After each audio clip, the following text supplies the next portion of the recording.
नक्सलियों के ये शव और हथियार का ये जखीरा बताता है कि नक्सलियों को इनकी मान में घुसकर मारने का संकल्प पूरा करने नक्सल प्रभावित क्षेत्रों के जवानों ने कैसे अपने आप को झोंक दिया है। बीती 6 जनवरी को कुटरू थाना के गांव अम्बेली के पास हुए ब्लास्ट की घटना के बाद लगातार जवानों ने नक्सलियों को पीछे खदेड़ने की कार्रवाई जारी रखी। हालांकि इस दौरान कुछ जगह आईडी ब्लास्ट की छुटपुट घटनाएं जरूर हुई, लेकिन नक्सलियों को खदेड़ने की कार्रवाई में कमी नहीं आई। और उसी का नतीजा है कि दक्षिण बस्तर डिवीजन पामेड़, बासागुड़ा, उसूर एरिया में पीएलजीए बटालियन नंबर 1 और सीआरसी यानी सेंट्रल रीजनल कमेटी कंपनी से गुरुवार को मुठभेड़ में बड़ी सफलता मिली है, जिसमें जवानों ने 12 नक्सलियों को मार गिराया।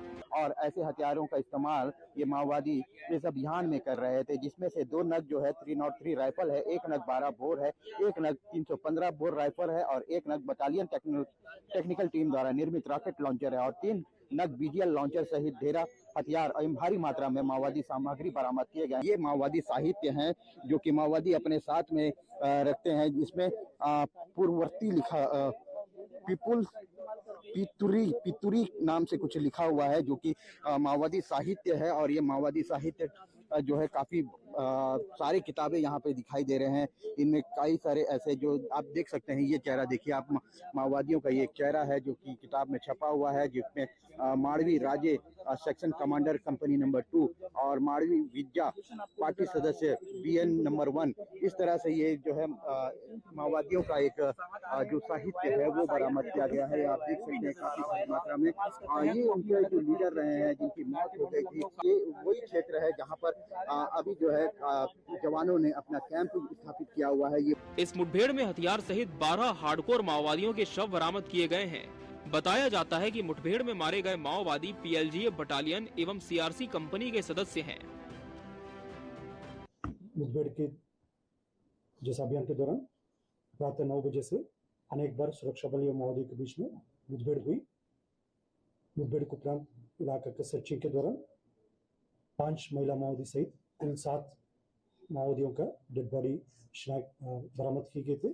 जैसे ये इलाका पीएलजी बटालियन नंबर 1 और सीआरसी का एक मजबूत गढ़ के रूप में लोग जानते हैं इस इलाका को, और जैसा भारत सरकार और छत्तीसगढ़ शासन की मंशा है, बहुत जल्दी इस इलाके में नक्सल गतिविधि को समाप्त करना है, उसी दिशा में हम मजबूती से आगे बढ़ रहे हैं। एक समय था जब नक्सलियों की बड़ी कार्रवाई के बाद इलाके में तैनात फोर्स बैकफुट पर चली जाती थी और कई महीनों तक सर्चिंग अभियान भी नहीं हो पाए थे। लेकिन अब नक्सल मोर्चे पर रणनीति बदली है और इलाके में तैनात फोर्स आक्रामक जवाब देने के लिए जानी जा रही है। इसी का नतीजा है कि जैसे को तैसे की रणनीति के तहत नक्सलियों को न केवल खदेड़ा जा रहा है, बल्कि मार गिराने में भी सफलता मिल रही है।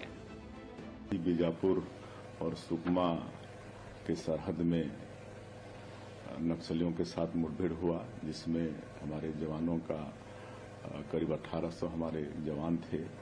उनके जॉइंट ऑपरेशन में 12 हार्डकोर नक्सली मारे गए हैं और इस सफलता के लिए मैं अपने सुरक्षा बल के जवानों के साहस को नमन करता हूं, उनको बहुत बहुत बधाई देता हूं। और जिस तरह से हमारे जवान लड़ रहे हैं, मुझे पूरा विश्वास है कि हम माननीय प्रधानमंत्री जी और माननीय गृह मंत्री जी के संकल्प को पूरा कर पाएंगे। दोनों ही जवान स्वस्थ हैं और खतरे से बाहर हैं। एक असम से हैं और एक लद्दाख से हैं और मैं सोचता हूं कि शीघ्र ही दोनों पूर्ण स्वस्थ हो जाएंगे। इनके घर पर भी बात हो गई है, मैंने भी इनसे बात की, उनको पूरा विश्वास है। हालांकि एक जवान के पैर में बड़ी गंभीर चोट है, लेकिन पैर ठीक हो जाएगा, डॉक्टर साहब ने बताया है। एक जवान के आंख में बड़ी गंभीर चोट है, कल ऑपरेशन हो गया है और अब वो स्थिति स्पष्ट होगी। आज 12 नक्सली मारे गए हैं जी, 12 नक्सली मारे गए हैं। ये हार्डकोर एरिया है जहाँ पर ये नक्सली मारे गए हैं। ये बड़ा ऑपरेशन था जवानों का। आमने सामने की लड़ाई में तो अब नक्सली फोर्स के सामने बिल्कुल भी टिक नहीं पा रहे हैं और इसलिए उन्होंने छुपाकर फोर्स को निशाना बनाने के लिए अपने अंतिम हथियार आईडी ब्लास्ट का सहारा लेना शुरू कर दिया है। लेकिन अब युद्धस्थल में बदल चुके नक्सल प्रभावित क्षेत्रों में बिना परवाह किए फोर्स अपना मिशन बदला पूरा कर रही है। एक जवान के बदले कई नक्सलियों को मारा जा रहा है, जिससे नक्सली खात्मे की दिशा में सरकार के कदम मजबूती के साथ बढ़ते दिख रहे हैं। बीजापुर में मिली सफलता इसी का परिणाम है। Bureau report, TV 24 news.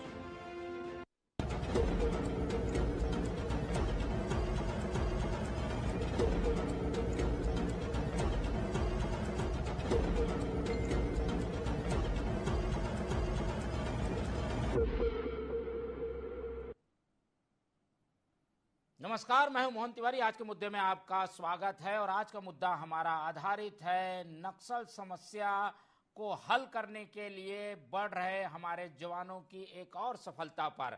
पीछे 6 तारीख को जब हम चर्चा कर रहे थे तो इस बात को लेकर चर्चा थी कि इस ब्लास्ट से न केवल फोर्स को नुकसान हुआ है बल्कि उस मनोबल को भी नुकसान हुआ है जो कि नक्सल मोर्चे पर लड़ते हैं, नक्सल मोर्चे पर रहते हैं और नक्सलवाद को जीते हैं।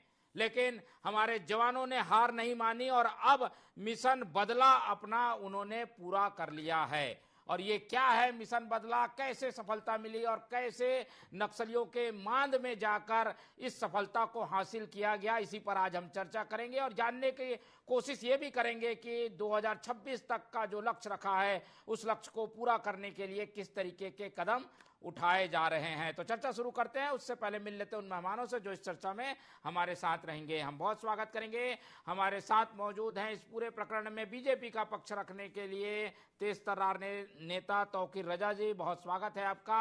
हमारे साथ इस पूरे मामले को समझाने के लिए मौजूद हैं नक्सल मामलों के एक्सपर्ट मिथिलेश मिश्रा जी, बहुत स्वागत है आपका। और कांग्रेस का पक्ष रखने के लिए हमारे साथ जुड़ रहे हैं कृष्ण कुमार मरकाम जी, जो कि बताएंगे कि कांग्रेस का इस पूरे प्रकरण में क्या पक्ष है। बहुत स्वागत है आपका। तो तीनों मेहमान हमारे साथ मौजूद हैं और जैसा कि हम अपनी रिपोर्ट के जरिए बता चुके हैं कि 6 जनवरी की वो घटना बीती बात हो गई है और उसके बाद से लगातार जवान उन लोगों को खोज रहे थे जिन्होंने उस घटना को अंजाम दिया। और अब ये जो सफलता मिली है जिसमें बीजापुर के आगे जाकर एक बड़ी मुठभेड़ में 12 नक्सलियों को जो कि हार्डकोर थे उन्हें मार गिराया गया है, तो कहा जा रहा है कि ये बदला पूरा किया फोर्स ने। बदले के इस कार्रवाई को एक बड़ी सफलता माना जा रहा है। क्या यही हमारी अब अगली रणनीति है कि हम किसी छोटे नुकसान पर रुक नहीं रहे हैं, जवाबी हमला कर रहे हैं और उस लक्ष्य को सामने रख रहे हैं जो कि 2026 तक पूरा किया जाना है। तो सबसे पहले हम समझ लेते हैं कि आखिर रणनीति कैसे बदली और लगातार सफलताएं कैसे मिल रही है नक्सल मोर्चे में। हमारे साथ मौजूद हैं मिथिलेश जी, वो इस पूरे क्षेत्र में काम भी कर चुके हैं, नक्सलों की रणनीति को भी बेहतर जानते हैं और सरकार की रणनीति में जो बदलाव हुआ है उसको भी बड़ी बारीकी से वो देखते समझते रहे। मिथिलेश जी, क्या ऐसा बदला है? हम रमन सिंह के समय के कार्यकाल को याद करते हैं कि एक घटना होती थी, सालों तक सर्चिंग अभियान रुक जाता था, डर जाते थे, पीछे हो जाते थे, बैकअप प्लान बना लिया जाता था। लेकिन अभी कुछ दिन की पहले की बात है, करीब 10 दिन हुए हैं और ये देखिए सफलता मिल गई। क्या बदला है इन दिनों में? जी देखिए, पहले एक स्थिति में माओवादियों को काफ़ी बड़ा एज था। वो एज था पूरे क्षेत्र में उनका बड़ा नेटवर्क होना, और दूसरा एज जो था उनके साथ एक रणनीतिक नेतृत्व था जो पिछले 30 साल से उसी क्षेत्र में रहकर और लड़ाई लड़ रहा था, सुरक्षा बलों को मार रहा था, खुद को बचा रहा था और अपनी स्वतंत्र सत्ता स्थापित कर रहा था। लेकिन पिछले 7 वर्षों में केंद्र सरकार ने ये तय किया कि माओवादी गर्भगृह को ही भेद दिया जाए, जिसको कि आप जानते हैं कि अबूझमाड़ का इलाका और बीजापुर का और दंतेवाड़ा और सुकमा जिले का जो ट्राई जंक्शन है इंद्रावती नदी के किनारे, उस इलाके में ही इनका सेमी हेडक्वार्टर, एक हेडक्वार्टर जो है अबूझमाड़ में और दूसरा हेडक्वार्टर जो है वो बीजापुर के इलाके में था। इन पूरे इलाकों में कम से कम 50,000 सिक्योरिटी फोर्सेस ने अपनी आमद दर्ज की और पूरे इलाके में वो फैल गए। और फैलने के साथ ही उन्होंने धीरे धीरे इनकी सप्लाई चेन को, इनके हथियारों की सप्लाई को, इनके समर्थकों को और खासकर इनके शहरी समर्थकों को भी इन्होंने सीमित कर दिया और घेराबंदी कर दी, मार दिया। उससे जो है एक पूरा का पूरा स्पेस खाली हो गया जिसको कि सुरक्षा बलों ने आगे बढ़ते हुए भरा है। और अब वो जंगल अबूझ नहीं है, सुरक्षा बलों ने उनको घेर लिया है, समझ लिया उस क्षेत्र को, उसकी मार्फोलॉजी को अच्छे से समझ लिया है, क्या ऊंचाई है, कहां पर खाई है, कहां पर खतरा है। टेरेन को अच्छे से समझने का फायदा यही होता है कि आप एक चुनौती को अच्छे से समझ के उसका निराकरण करते हैं। और इस क्षेत्र में सशस्त्र बलों ने इस चुनौती को स्वीकार करते हुए पूरे एरिया को डोमिनेट कर लिया है। उसका परिणाम ये है कि माओवादियों के कोर जोन में घुसकर उन्होंने काफी बड़ा नुकसान किया उनका। बिल्कुल। और अब ऐसा लगता है कि नई भर्ती नहीं हो पा रही है, नक्सली संभल नहीं पा रहे हैं और इसी का नतीजा है कि लगातार सफलताएं मिल रही है। और ये जरूरी भी है लोकतंत्र को स्थापित करने के लिए। और ऐसे लोग जो कि बंदूक के दम पर लोकतंत्र को ढकेलने की कोशिश करते हैं, उनको जवाब देने के लिए। चलते हैं बीजेपी से टिप्पणी ले लेते हैं, क्योंकि कुछ घटनाएं होती हैं तो क्रिटिसाइज बीजेपी सरकार को किया जाता है, सवाल बीजेपी से पूछे जाते हैं। अब सफलता मिली है तो वो सवाल भी कर लेते हैं। तो आखिर जी, ये बदली हुई रणनीति लेकिन जल्दबाजी में तो नहीं है, कहीं इस तरीके की जल्दबाजी से नुकसान भी होता है, कुछ ज्यादा जल्दी में दिख रही है फोर्स? नहीं, देखिए, सबसे पहले सभी जवानों की शहादत को नमन करता हूं, जो हमारे जवान शहीद हुए थे पहले, और ये उसका बदला है। और जवानों के लिए एक मैं शेर पढ़ के उनके लिए उनके साहस को सलाम करते हुए एक शेर पढ़ना चाहूंगा कि हुजूम देखकर रास्ता बदलते नहीं हैं हम, हुजूम देखकर रास्ता बदलते नहीं हैं हम, किसी के डर से तकाजा बदलते नहीं हैं हम, हजार जेर कदम रास्ता हो ख्वारों का, जो चल पड़े तो इरादा बदलते नहीं हैं हम। ये इरादा जो है उन्होंने दिखा दिया है। मैं उनके साहस को सलाम करता हूं, और उन्होंने अपने जवानों की शहादत का बदला ले लिया है। और हमने कहा था, पहले मैं कहते रहा कि नक्सलियों से हमारी सरकार भी कहते रही कि बुलेट छोड़िए, बैलेट पे विश्वास करिए, लेकिन उन्होंने इस बात को शायद नहीं माना। जिन्होंने माना और सरेंडर किया, 850 से ज्यादा नक्सली आज सरेंडर कर चुके हैं, 700 से ज्यादा जो नक्सली जो है गिरफ्तार किए जा चुके हैं, और अपने आप में उपलब्धि की 350 से ज्यादा नक्सली हमने इन 1 वर्ष में मार गिराए हैं। ये बड़ी योजना, बड़े कमाल की चीज सरकार ने बड़े कमाल की योजना लाई है, और ये अपने आप में दुस्साहस का काम कर रही है। खासतौर पर डीआरजी, जो हमारी लोकल जो डीआरजी है, उसके साथ पुलिस और उसके साथ सीआरपीएफ की टीम, तीनों मिलकर एक जो काम कर रही है। उधर से आंध्रा से जो ग्रे हाउंड भी उधर से घेरी पड़ी है, तो ये सब मिलके काम कर रहे हैं, उस स्ट्रेटजी में काम कर रहे हैं। और उनको बताया गया कि हमारे अगर जवानों की शहादत जो है जाया नहीं जाएगी, हमारे भाइयों की शहादत जाया नहीं जाएगी, हमारे हौसले पस्त नहीं वाले, तुम्हारे तो हौसले ही पस्त करेंगे और हम तुम्हें भी नष्ट करेंगे। और वो ये दिखा दिया हमारे जवानों ने, और आने वाले समय में इससे ज्यादा करके हम दिखाने वाले हैं, और समूल हम नष्ट कर देंगे। ये हमारा वादा है। अगर वो बैलेट पे विश्वास नहीं करके हमारे पास नहीं आते, सरेंडर नहीं करते हैं। और सबसे बड़ी इसके साथ साथ हमारी योजनाएं हैं साई सरकार की, जो नियत निलार योजना के तहत हर गांव में जो जहां तक बिजली नहीं थी, पानी नहीं था, और उसके साथ घरों की समस्याएं थी, उसके साथ साथ वहां पर राशन तक नहीं पहुंच पा रहा था, गरीबों को अनाज नहीं मिल पा रहा था, जो गरीब है कुछ नहीं कर पा रहे थे। ये नियत निलार योजना के अंतर्गत सारी चीजें वहां मुहैया कराई गई। इसलिए जवान जो है अब उनके पास जाने से बिल्कुल बिदक रहा है। बिल्कुल, अब पहले जो जवान को आसानी से बरगला लेते थे, 5,000 10,000 के रुपए की लालच में वो नक्सली बन जाता था, ये चीजें बंद हुई है। और उनके पास घर नहीं थे, छत नहीं थी, पानी रिश्ता रहता था, तो हमने बाकायदा जो है वहां पर प्रधानमंत्री आवास योजना के तहत हमारे सरकार ने, माननीय मोदी जी ने भी सहजता लिया, और सबसे ज्यादा आवास जो है उसी क्षेत्र में के लिए सेंशन होकर आगे बढ़ते हुए हम कार्य कर रहे हैं। इसका भी ये नतीजा है कि आज जो है उसका खामियाजा माओवादियों को भुगतना पड़ रहा है। ये नक्सली नहीं है, माओवादी हैं, क्रूर माओवादी हैं। इनको हमने कहा था कि या तो आप आ जाओ, वरना हम आप भुगतने के लिए तैयार हो। ये हमारी माननीय केंद्रीय गृह मंत्री अमित शाह जी की जो योजना थी वो सफल होती नजर आ रही है। टारगेट बिल्कुल जो हमारा था कि हम मार्च 2026 तक खत्म कर देंगे, मेरे को लगता है हम उसके पहले ही बस्तर में हम बिल्कुल समूल नष्ट कर देंगे। ये हमारी साय सरकार का लगभग वादा है। ठीक है, तो एक आत्मविश्वास झलक रहा है सरकार में भी, और सरकार के जो जुड़ी हुई पार्टी बीजेपी है उसके प्रवक्ताओं में भी। और कोशिश यही है कि लक्ष्य को पूरा किया जाए, और लक्ष्य को पूरा करना जरूरी भी है, पर सतर्कता की भी आवश्यकता है, क्योंकि कई बार जल्दबाजी में उठाया गया कदम नुकसान भी पहुंचा देता है। इस बार तो सफलता मिली है, लेकिन जब घटनाएं होती हैं तो आलोचना भी झेलनी पड़ती है। हम चलते हैं, कांग्रेस की प्रतिक्रिया भी ले लेते हैं, कांग्रेस से समझ लेते हैं कि इस तरीके की गतिविधियों में सफलता तो मिल रही है, पर कई बार नुकसान भी हो जाता है। कांग्रेस क्या मान रही है कि ये जो लक्ष्य है उसे पूरा करने के लिए जो कदम उठाए जा रहे हैं, जो नीतियां बदली जा रही हैं, कुछ आक्रामक तेवर भी हैं, इन सब पर कांग्रेस क्या स्टैंड लेकर चलती है? मरकाम जी,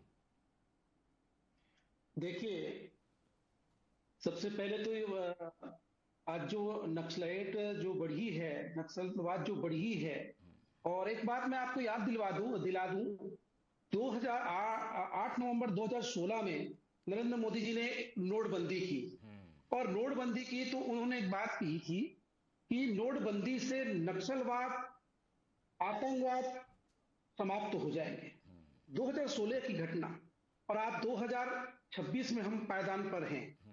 मेरे कहने का मतलब है कि ये तो बहुत पहले से समाप्त हो जाना था, लेकिन भारतीय जनता पार्टी के शासन में हमने देखा है यही जब रमन सिंह की सरकार थी तो भारतीय जनता पार्टी के कार्यकर्ता ही नक्सलियों को सामान पहुंचाने का काम करते थे।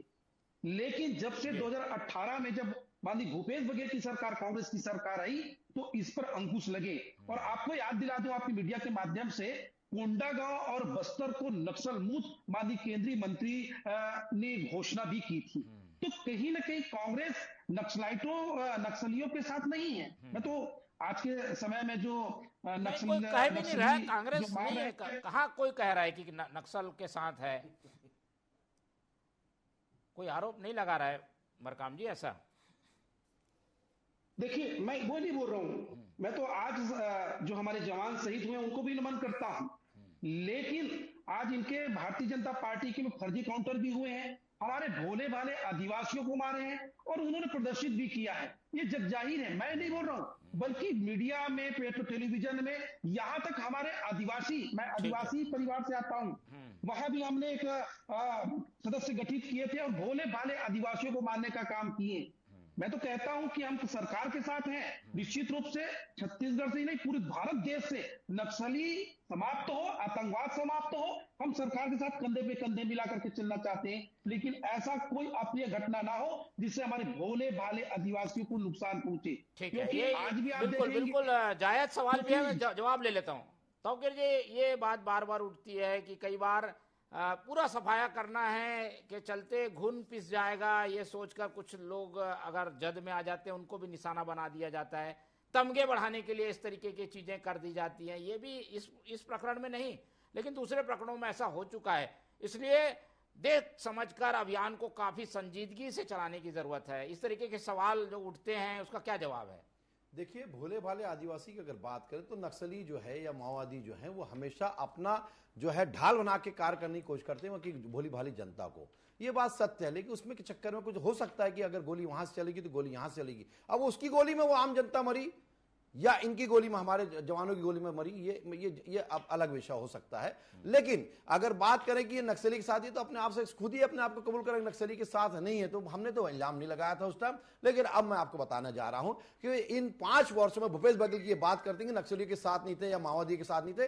अरे साफ दिखता है, जब झीरम कांड हुआ था, एक व्यक्ति वहां से चाबी लगी गाड़ी में निकल गया, उसको आपने मंत्री पद से नवाज दिया और आज वो जेल में ठूस गया भ्रष्टाचार के कारण। एक बात, दूसरी घटना बताता हूं, आपने 2 अर्बन नक्सल को अपना सलाहकार बना के बैठा था, 2 अर्बन नक्सल को लाल बत्ती लेके बैठा था। देख, जो सच्चाई है वो बिल्कुल सामने है। और उसके साथ साथ 5 वर्ष सिर्फ आपने मैदानी इलाके में वो बढ़ते रहे, आपने एक भी कोई बड़ी कार्रवाई भूपेश बघेल ने कराई हो तो बता दीजिए उनके खिलाफ। एक भी बड़ी कार्रवाई, ठोस कार्रवाई नहीं करी, जवानों को कभी फ्री हैंड देने की कोशिश नहीं करी, उन्हें बल्कि नक्सलियों को इन्होंने पाला पोषा और आगे बढ़ाने की कोशिश करी। इनके दिग्विजय सिंह बोलते हैं कि नक्सली हमारे भाई हैं, रंजीता रंजन जैसी बोलते हैं कि भैया नक्सली को बोलती है कि इनको हराओ भाजपा को। तो ये टारगेट किलिंग तक 5 साल तक चलती रही। ये क्या दिखाता है? ये दिखाता है कि आपकी सरकार में भूपेश बघेल जैसे नेता जो है उनके साथ खड़े हैं। ये नहीं, किसी पर सीधे आरोप जानते हैं, जनता जानती है और ये त्रस्त है जनता वहां की, इसलिए आज उखाड़ फेंकने के लिए आप कमजोर हुए हैं। ये बताता है कि आप कमजोर हुए हैं, क्योंकि 1967 से निकला नक्सलवाद आपकी कांग्रेस सरकार में था, आपने उससे पाला पोषा, वहां से बड़ा बिहार में, वहां से अब आपने आपकी सरकार थी, वहां से बड़ा आंध्र प्रदेश में, वहां भी आपकी सरकार थी, वहां से बड़ा उड़ीसा में, वहां भी आपकी सरकार थी, मध्य प्रदेश में वहां भी आपकी सरकार थी। ये कहां आपने पाला पोषा, आपने कोई कार्रवाई की? कोई कार्रवाई नहीं करी, हमेशा उसे एक तरह से जो है आप पालते रहे, पोसते रहे और उधर से आप अरे किस बात की बात कर रहे हो? अरे इतनी मिर्ची क्यों लग रही भाई, इतनी मिर्ची क्यों लग रही है? सच्चाई का सामना करना सीखो ना। बताओ ना भूपेश बघेल ने कोई कार्रवाई करी ठोस? अरे 5 साल की एक कार्रवाई बताओ, कोई घटना करी हो, किसी अधिकारियों को वहां की। तो ये झूठ बोलना बंद कर दीजिए। आपने पाला, आपने पोसा, हमने चलिए ये आज हम इसको नष्ट कर देंगे अगर वो बुलेट पे विश्वास करके अगर रहेंगे तो। अगर बुलेट पे विश्वास करेंगे, दरवाजे हमारे खुले हैं, योजनाएं हमारी उनके साथ है, आइए। लेकिन अगर आप बुलेट पे विश्वास करेंगे बुलेट चलाएंगे तो बुलेट के बदले में बुलेट ही चलेगी। हम उसका समूल नष्ट करने के लिए हमारी सरकार तैयार बैठी है और एक टारगेट देकर रखी है कि इस डेट तक, हम इस महीने तक, इस वर्ष तक हम उसे समूल नष्ट कर देंगे। उसके पहले मैं तो बोलता हूं हमारी सरकार बल्कि जिस प्रकार से कार्रवाई कर रही है ये बहुत बड़ी बात है कि मेरे को लगता है कि हम उसके बहुत पहले उस टारगेट को अचीव कर लेंगे। ठीक है, चलिए ये लक्ष्य रखना भी अच्छी बात है और इसको समस्या को हल करने के लिए उन्हीं की भाषा में जवाब देना भी अच्छी बात है, लेकिन कुछ चीजों को ध्यान रखने की जरूरत है क्योंकि रणनीति ऐसी बननी चाहिए जिसमें ग्रामीणों को नुकसान ना हो, वहां रहने वाला जो तंत्र है वो प्रभावित ना हो। मिथिलेश जी के पास चलते हैं। मिथिलेश जी, लक्ष्य रख दिया गया है पर उस लक्ष्य को हासिल करने के लिए जो कदम उठाए जा रहे हैं उस पर आपकी क्या टिप्पणी होगी? सफलताएं भी कुछ जगह मिल रही हैं पर इस पूरी एक्सरसाइज को आप कैसे देखते हैं? जी देखिए, ये लड़ाई काफ़ी लंबे समय से चलती आ रही है और एक समय ऐसा भी था जब माओवादियों ने एक शब्द का इस्तेमाल किया था, जनता ना सरकार, और एक और उससे जुड़ा हुआ शब्द इस्तेमाल किया था, लिबरेटेड जोन। तो लिबरेटेड जोन का मतलब ये था कि ना यहाँ पर पुलिस है ना यहाँ पर सुरक्षा बल है, यहाँ पर जो भी सत्ता है और जो भी तंत्र है वो माओवादी तंत्र है। उससे जस्ट 7-8 साल बाद आज ये स्थिति है कि आपने जो है उस जंगल में घुस के माओवादियों के साथ मोर्चा लिया और उनको मारा है, जहाँ पर इस बात की संभावनाएं थी कि उनका बड़ा तंत्र और बड़ी सैन्य रेजिमेंट जो है वो इस्तेमाल करती है उस पूरे क्षेत्र को, और उसी से लगे हुए क्षेत्र में 3 साल पहले करीब 23 जवानों की हत्या हुई थी। तो मुझे ये लगता है कि काफ़ी बड़ा परिवर्तन आया है। माओवादियों का जो रणनीतिक नेतृत्व है, उनके संसाधन है, वो खात्मे की तरफ जा रहा है और सिक्योरिटी फोर्सेस जो है उसमें आगे बढ़ रही हैं। और जहाँ तक डेडलाइन का सवाल है, मुझे लगता है कि इसमें एक चीज़ और जोड़ी जानी चाहिए, वो ये है कि वहाँ के लोकल लोगों के साथ, वहाँ के स्थानीय लोगों के साथ, वहाँ के बुद्धिजीवियों के साथ, वहाँ के पत्रकारों के साथ बातचीत भी होनी चाहिए। इसे एक सामाजिक स्वरूप भी देना चाहिए।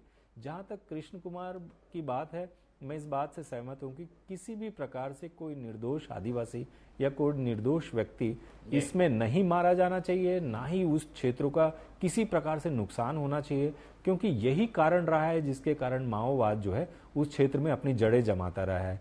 तो मुझे ऐसा लगता है कि जो 2026 को लेके हम ये सोचते हैं कि क्या माओवाद पर नियंत्रण हो जाएगा, कमोबेश मुझे लगता है कि ऐसा हो पाएगा। ठीक है, चलिए ये भी एक सोचने वाली बात है क्योंकि हमको समस्या को भी हल करना है और कुछ चीज डिस्टर्ब ना हो इसका भी ध्यान रखने की जरूरत है। मरकाम जी कुछ बात पूरी करना चाह रहे थे, उनकी बात नहीं हो पाई थी। मरकाम जी, हम ये तो समझ रहे हैं कि कांग्रेस भी चाहती है कि समस्या हल हो, पर कई बार ऐसे चीजें होती हैं, ऐसे बयान होते हैं कि कॉर्नर में आकर फंस जाती है कांग्रेस और एक तरीके से ऐसा लगता है कि वही कटघरे में है। इस बात से भी कांग्रेस निकले और एक सुझाव भी दे सरकार को कि जिसके आधार पर समस्या को हल करे, मिलजुल कर इस समस्या का निदान निकालने की दिशा में कांग्रेस क्या सोचती है? कांग्रेस हमेशा नक्सलियों का हमेशा विरोधी रही है और हम तो ये चाहते हैं कि केवल छत्तीसगढ़ से नहीं, पूरे भारत देश से नक्सली समाप्त हो, आतंकवाद समाप्त हो, और इसके लिए हम सरकार के साथ कंधा से कंधा मिला करके चलना चाहते हैं। लेकिन सरकार का मंशा अलग है, सरकार चाहती ही नहीं है। वो तो विश्वास में लेकर के बिल्कुल चलना चाहिए ताकि जितना जल्दी हो सके, क्योंकि आदरणीय मिश्रा जी ने भी बताया कि कहीं ना कहीं हम देखें वहां के भोले भाले आदिवासी ही मर रहे हैं और कहीं ना कहीं पलायन भी कर रहे हैं। आज भी आप देखना, केवल किसी से छुपा नहीं है आज।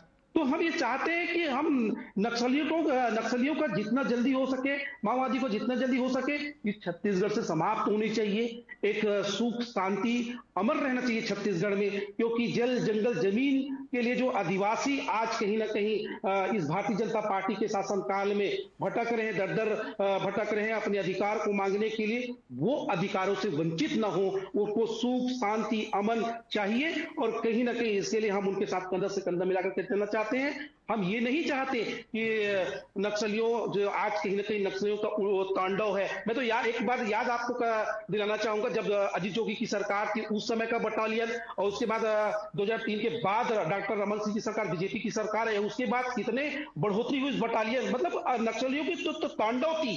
कांग्रेस के शासन में उतना नहीं था जितना भारतीय जनता पार्टी के शासनकाल में जो नक्सली पनपे और उसके बाद कहीं ना कहीं माननीय भूपेश बघेल की सरकार आई, कांग्रेस की सरकार आई, तो निश्चित रूप से कहीं ना कहीं अंकुश लगे उसमें। और केवल मैं तो बार बार इस बात को जिक्र करना चाहूंगा, केंद्रीय गवर्नमेंट आदरणीय अमित शाह जी ने एक घोषणा भी की, जहां घोर नक्सली क्षेत्र है कोंडागांव, बस्तर, उनको मुक्त किए कि कहीं ना कहीं ये अब नक्सल मुक्त हुआ, तो कहीं ना कहीं लोगों को सुझाव है ये, आप इसे आलोचना के तौर पे मत लीजिए तौकीर जी। कांग्रेस सुझाव दे रही है, इन सुझावों को भी तो स्थान दीजिए कि नक्सल मुक्त करने के लिए कुछ जिलों में प्रयोग हुआ है, मुक्त भी हुए हैं, वो उसी तरीके का प्रयोग बाकी जगह बीजापुर में, नारायणपुर में और आगे कोंटा साइड क्यों नहीं किया जा सकता? देखिए, साफ सुथरा झूठ बोलते हुए नजर आ रहे कृष्ण कुमार जी। इससे दिखता है कि 5 वर्षों में वेस्ट बंगाल सरकार के समय में नक्सली जो है समस्या नहीं थी। अरे नक्सली शांत हुए, आपने पोषित किया, वही तो बता रहा हूं, आपने पोषित किया, उसे पाला, वो फैलते चले गए,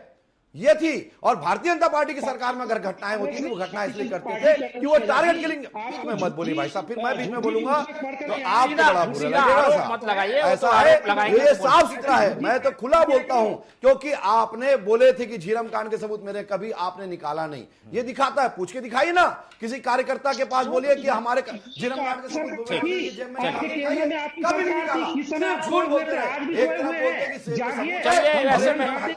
समय नहीं चलने वाला, ये दोगुनी चलिए 30 सेकंड में ले लेते हैं मिथिलेश जी की टिप्पणी। चलिए, कांग्रेस आज आरोप प्रत्यारोप का दिन नहीं है, आज तो सफलता मिली है। बात बस्तर के विकास की, बस्तर का विकास जितने हमने किया है, आपने तो एक रोड तक नहीं बनाई। 2018 के बाद चलिए, आ गई बात, आप दोनों की आ गई बात। मिथिलेश जी 30 सेकंड में, 30-40 सेकंड में ये बदले की जो रणनीति है, ये क्या सफल होगी? क्या इस एक्सरसाइज को क्या कहेंगे? आ गई बात, और माननीय मोदी जी का भी जो भारत विकसित भारत आ गई, आप दोनों की बात आ गई। कोने कोने में भी विकास की गति ठीक, मिथिलेश जी जल्दी। ठीक, मुझे ऐसा लगता है कि जरूर ये बदले की रणनीति जो है वो काम कर रही है, और इस पूरे दुरूह क्षेत्र में सुरक्षा बलों का जो डोमिनेंस है वो काफी बड़ा है। उनका सूचना तंत्र स्थापित हुआ है, उन्होंने हथियार का बेहतर इस्तेमाल किया है, उन्होंने ड्रोन और बाकी चीजों का इस्तेमाल किया है। तो मुझे ऐसा लगता है कि सुरक्षा बलों को जो है सुरक्षा बलों को एज मिला है, एरिया डोमिनेट हुआ है, और अब जो है नक्सलवाद संबंधित या पोषित या माओवादी आंदोलन जो है वो अब हांसियों की ओर जाता दिख रहा है, क्योंकि नेतृत्व विहीनता और संसाधन विहीनता जो है वो अपने आप में बहुत बड़ा नुकसान झेल रहे हैं।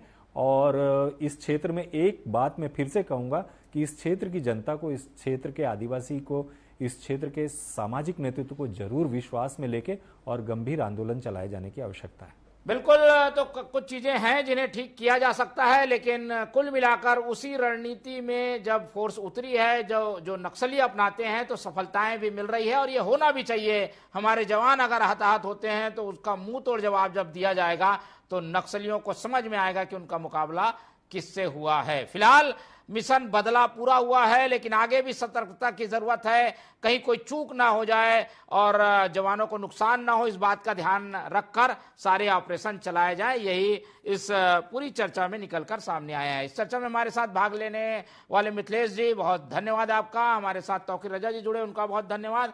और कृष्ण कुमार अनुरागी जी ने अपना समय दिया, उनका भी बहुत बहुत धन्यवाद।